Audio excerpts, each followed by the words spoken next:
मध्य प्रदेश की मोहन यादव सरकार ने प्रदेशवासियों के हित में एक ऐतिहासिक फैसला लेते हुए राज्य के 17 धार्मिक शहरों में शराबबंदी लागू करने की घोषणा कर दी है। शुक्रवार को महेश्वर में आयोजित कैबिनेट बैठक में इस निर्णय पर मुहर लगाई गई।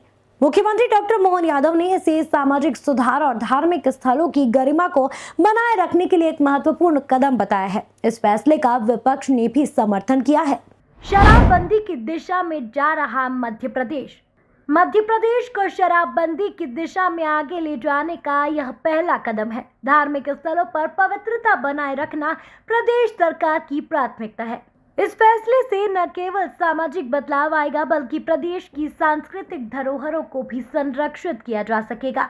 महेश्वर में आयोजित कैबिनेट बैठक में मोहन यादव सरकार ने प्रदेश के 17 धार्मिक नगरों में शराबबंदी को लेकर बड़ा निर्णय लिया है। मुख्यमंत्री ने बैठक से पहले देवी अहिल्या होलकर की राजगद्दी के दर्शन किए और नर्मदा के पावन तट पर पूजा अर्चना की। इसके बाद उन्होंने घोषणा करते हुए कहा कि धार्मिक स्थलों की गरिमा बनाए रखने और सामाजिक सुधार की दिशा में प्रदेश सरकार ने यह निर्णय लिया है। कैबिनेट बैठक में तय किया गया कि इन 17 धार्मिक स्थलों में शराब की बिक्री पूरी तरह बंद की जाएगी और दुकानों को अन्य स्थानों पर शिफ्ट भी नहीं किया जाएगा। इस फैसले से न केवल धार्मिक पर्यटन को बढ़ावा मिलेगा बल्कि शराब से जुड़े अपराधों और सामाजिक बुराइयों में भी कमी आएगी। इन 17 शहरों की 47 शराब दुकान पूरी तरह से बंद हो जाएगी। लेकिन कल हम दोबारा एक निर्णय कर रहे हैं। हमारे खिलाड़ी भी जानते हैं, समाज में नशाखोरी की आदत, खासकर शराब से परिवार बर्बाद हो जाते हैं। ये बहुत बड़ा कष्ट है, सामाजिक बुराई आती है। हमारे लिए हमने संकल्प लिया है, हमारी सरकार के माध्यम से 17 अलग अलग धार्मिक नगरियों में हम शराबबंदी करने की घोषणा कर रहे हैं। अगले समय से सारी दूर, कोई देसी नहीं, कोई विदेशी नहीं, सभी प्रकार की धार्मिक शहरों के अंदर शराब की दुकानों में ताले लगाए जाएंगे। ये हमारे मध्य प्रदेश के 17 धार्मिक शहरों में बंद हुई शराब। मुख्यमंत्री डॉक्टर मोहन यादव का ऐतिहासिक फैसला। उज्जैन, मेहर, दतिया, पन्ना, मंदसौर, मुल्ताई, अमरकंटक में शराबबंदी। ओरछा, चित्रकूट, ओमकारेश्वर, महेश्वर, मंडलेश्वर में बंद हुई शराब। सलकनपुर, बरमान कला, लिंगा, बरमान खुर्द, कुंडलपुर, बांदकपुर में शराब बंद। उज्जैन और ओमकारेश्वर ज्योतिर्लिंग स्थल है, वहीं मेहर एक शक्तिपीठ है। ओरछा में राजा राम सरकार का मंदिर है। महेश्वर देश के सबसे प्रसिद्ध धार्मिक स्थलों में से एक है और अमरकंटक वह जगह है जहां नर्मदा नदी का उद्गम होता है। इस नीति पर चर्चा के बाद मुख्यमंत्री मोहन यादव ने शराबबंदी का फैसला किया है। इस बैठक में 17 धार्मिक शहरों में शराबबंदी से होने वाले राजस्व नुकसान की भरपाई पर चर्चा के बाद मंजूरी दी जाएगी। इसके अलावा शराब की दुकानों की नीलामी से जुड़ी नई शर्तों पर भी चर्चा की जाएगी। सरकार का उद्देश्य है कि इन धार्मिक नगरों को शराब मुक्त कर उन्हें आध्यात्मिक और सांस्कृतिक केंद्रों के रूप में विकसित किया जाए। इससे आने वाली पीढ़ियों को बेहतर वातावरण मिलेगा और समाज में नशे की प्रवृत्ति पर भी अंकुश लगेगा। इन धार्मिक स्थलों में साल भर श्रद्धालुओं और पर्यटकों का आगमन रहता है, इसीलिए इन क्षेत्रों में शराबबंदी से समाज पर सकारात्मक प्रभाव पड़ेगा। मुख्यमंत्री डॉक्टर मोहन यादव की इस पहल को प्रदेश भर में सराहा जा रहा है। समाज के विभिन्न वर्गों, धार्मिक संगठनों और महिलाओं ने इस निर्णय की प्रशंसा की है। मुख्यमंत्री ने यह भी कहा कि यदि इस फैसले का सकारात्मक प्रभाव दिखता है तो इसे पूरे प्रदेश में लागू किया जा सकता है। शराबबंदी के फैसले को विपक्षी दलों ने भी सराहा। शराबबंदी के फैसले को विपक्षी दलों ने भी सराहा है। कांग्रेस और अन्य राजनीतिक दलों ने इसे प्रदेश की धार्मिक भावना को ध्यान में रखते हुए एक उचित कदम बताया है। हालांकि कुछ लोगों का मानना है कि अवैध शराब बिक्री को रोकने के लिए सरकार को अतिरिक्त कड़े कदम उठाने होंगे।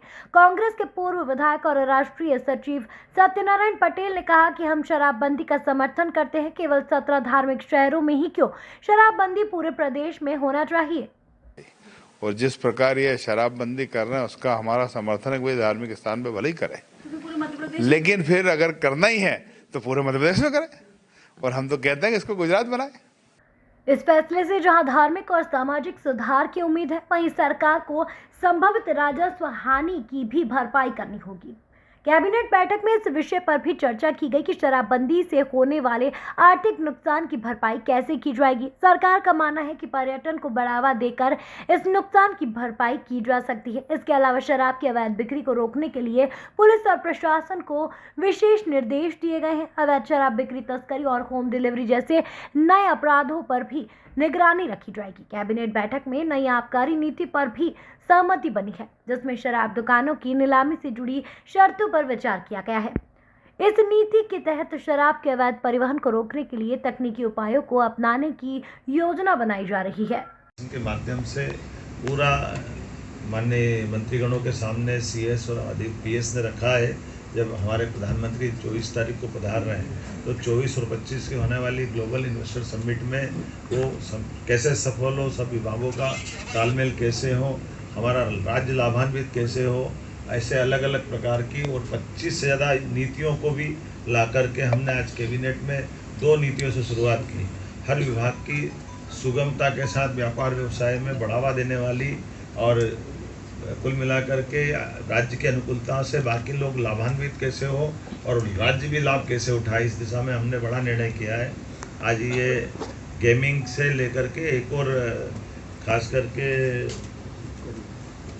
हाँ, और आखिरी एक बड़ी जिसके आपको सबको इंतज़ार है, हमने तय किया कि धीरे धीरे करके राज्य से आगे जा कर के शराबबंदी की तरफ राज्य बढ़े। उस सिलसिले में हमने नीतिगत निर्णय लिया कि पहले चरण में जो 17 हमारे अलग अलग प्रकार के नगर हैं, उन नगर से नगर पालिका, नगर परिषद, नगर पंचायत, इनके अंदर शराब की दुकानें बंद कराएंगे और इन दुकानों को दूसरी जगह शिफ्ट भी नहीं करेंगे। ये हमेशा के लिए बंद कराने का इसमें निर्णय किया है।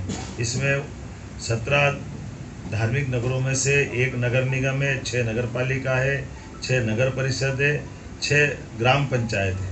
और ये जैसे उज्जैन नगर निगम संपूर्णतः शराब की दुकानों से बंदी रहेगी। दतिया नगर पालिका, यहाँ भी यही पूरी शराबबंदी रहेगी। पन्ना ये भी नगर पालिका है, नगर पालिका क्षेत्र में शराब की दुकानें बंद रहेगी। मंडला नगर पालिका, मुल्ताई नगर पालिका, मंदसौर पशुपतिनाथ की नगरी, ये भी इसी प्रकार से इनके साथ बंद रहेगी। मैहर की माताजी का नगर पालिका क्षेत्र ये शराब की दुकान से प्रतिबंधित रहेगा। ओंकारेश्वर की नगर परिषद, महेश्वर की नगर परिषद, मंडलेश्वर की नगर परिषद, ओरछा और चित्रकूट की नगर परिषद और अमरकंटक, खास करके चित्रकूट और अमरकंटक हम सब ध्यान दें इस मामले में। ये हमारी धार्मिक आस्था के वैसे सभी केंद्र हैं, ये सभी नगर परिषदों में हमने शराब की इसी नीति के आधार पर दुकानें बंद करने का निर्णय किया। मध्य प्रदेश सरकार का यह कदम प्रदेश की धार्मिक और सामाजिक संरचना को सुदृढ़ करने की दिशा में एक महत्वपूर्ण निर्णय माना जा रहा है। मुख्यमंत्री डॉक्टर मोहन यादव के नेतृत्व में लिया गया यह फैसला न केवल धार्मिक दृष्टि से बल्कि सामाजिक और आर्थिक पहलुओं को ध्यान में रखते हुए एक बड़ा बदलाव ला सकता है।